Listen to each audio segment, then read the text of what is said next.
warahmatullahi wabarakatuh. Alhamdulillahirabbil alamin wa bihi nasta'inu ala umuri dunya waddin. Wassalatu wassalamu ala asyrafil anbiya'i wal mursalin wa ala alihi wa sahbihi wa man tabi'ahum bi ihsanin ila yaumiddin. Amma ba'du. Ma'asyiral muslimin, shaimin shaimat rahimakumullah. Marilah yang pertama dan utama kita panjatkan puji syukur kita kehadirat Allah Subhanahu wa taala yang sampai saat ini kita masih diberi kesempatan untuk menjalankan kewajiban-kewajiban kita, termasuk menjalankan ibadah puasa. Salawat serta salam semoga tetap tercurah dari bahan Nabi kita, Nabi besar Muhammad Sallallahu Alaihi Wasallam, dan semoga kita mendapatkan syafaat beliau. Amin, amin ya rabbal alamin. Kaum muslimin, muslimat, shaimin, shaimat rahimakumullah. Pada kesempatan kultum kali ini saya akan menyampaikan materi tentang memahami hadis tidurnya orang puasa.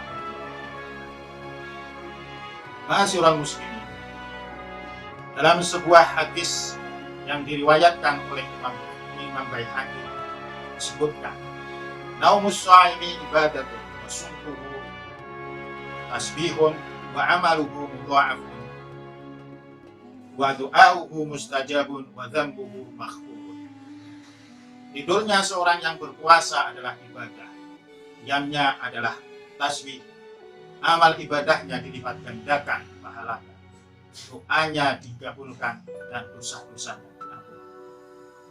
Hadis ini seringkali dipolitisasi oleh masyarakat, oleh kita, untuk membenarkan perilaku kita yang bermalas-malasan, perilaku kita yang memperbanyak tidur ketika kita melaksanakan puasa.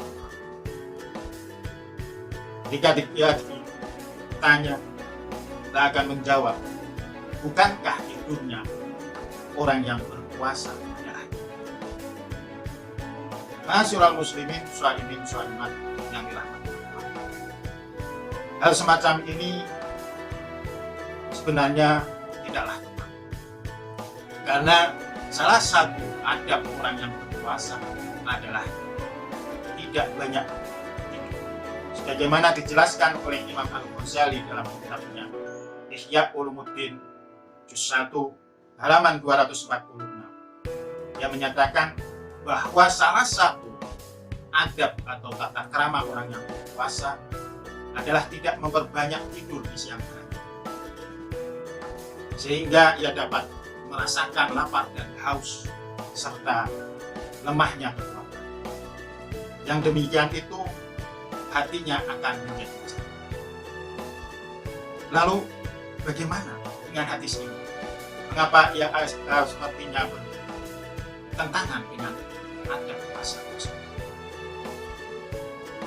Hadis ini memang perlu penjelasan yang lebih dalam. Mengapa? Karena tidur itu ada identik dengan ghaflah, dengan kasar, atau dengan kelalaian dan kemalasan. Yang di dalam Islam kelalaian dan kemalasan adalah hal yang tidak disukai, karena Islam mengajarkan kita untuk tetap waspada, untuk selalu ingat kepada Allah, dan untuk selalu berusaha dan bekerja keras. Namun demikian, sesuatu yang mubah bila kita niatkan sebagai ibadah, maka akan menjadi ibadah. Sebagaimana dijelaskan oleh Imam Nawawi dalam Syarah Muslim, dia menyatakan bahwa annal mubah idza qasada bihi wajhullah ta'ala shara ta'atan wa yusabu alaihi. Sungguhnya perkara-perkara yang mubah, jika dimaksudkan, jika diniatkan wajhullah untuk mendapatkan pahala Allah, mendapatkan ridha Allah Ta'ala, shara ta'atan, maka menjadi perbuatan taat, yusabu alaihi, dan diberikan pahala. Tidur yang kita tahu tadi sebagai ghaflah, sebagai kasar, ini adalah perkara mubah. Namun jika tidur ini kita niatkan untuk ibadah, untuk membantu mempersiapkan ibadah seperti misalkan qiyamul lail, tadarus Al-Quran, atau juga untuk menghindarkan diri dari hal-hal yang membatalkan pahala puasa, maka tentunya tidur orang yang berpuasa akan lebih ibadah. Sebagaimana dijelaskan oleh Syekh Murtadha Az-Zabini dalam kitabnya Ittihadus Sadatul Muttaqin juz 5 halaman 574. Ia menyatakan bahwa tidurnya orang puasa adalah ibadah, nafasnya adalah tasbih, dan diamnya adalah hikmah. Hal tersebut dinyatakan oleh Syekh Murtadha dengan kalimat hadza ma'a kaunin naumi ainul khofrah walakin kullu ma yusta'anu bihi 'alal ibadah ibadah. Hadis ini memang menunjukkan bahwa meskipun tidur merupakan inti dari kelupaan, dari ghaflah, dari kelalaian, namun setiap hal yang dapat membantu seseorang melaksanakan ibadah maka juga termasuk sebagai ibadah. Ma'asyiral muslimin rahimakumullah. Jadi jelaslah bahwa tidurnya orang yang berpuasa akan bernilai ibadah apabila tidur itu diniatkan untuk membantu atau diniatkan untuk ibadah, membantu melaksanakan ibadah. Namun demikian, apabila puasa kita terkotori misalkan oleh gibah, maka fadilah tidurnya orang yang berpuasa ibadah tidaklah akan bisa dapatkan. Hal ini dijelaskan oleh Syekh Nawawi Al-Bantani.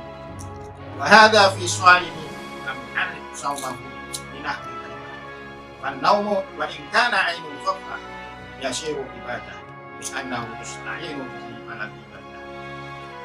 Hadis tentang tidurnya orang yang berpuasa ini adalah ibadah berlaku bagi orang puasa yang berpuasa yang tidak merusak puasanya, semisal dengan melakukan ibadah.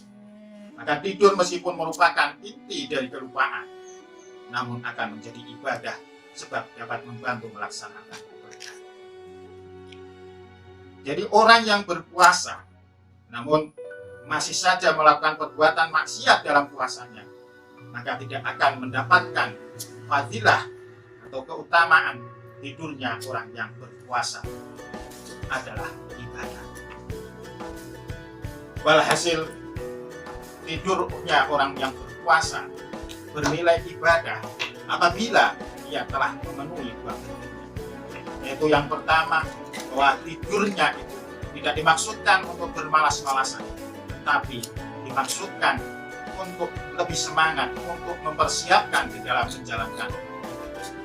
Dan yang kedua, tidurnya puasanya tidak dicampuri dengan melakukan perbuatan maksiat. Nah, bagaimana mungkin puasa yang telah kotor kemudian dapat dibantu dengan tidur yang dinilai ibadah. Demikian yang dapat saya sampaikan. Semoga amal ibadah puasa kita diterima oleh Allah Subhanahu wa Ta'ala. Akhirul kalam, wabillahi taufiq wal hidayah. Wa'afu minkum, wassalamualaikum warahmatullahi wabarakatuh.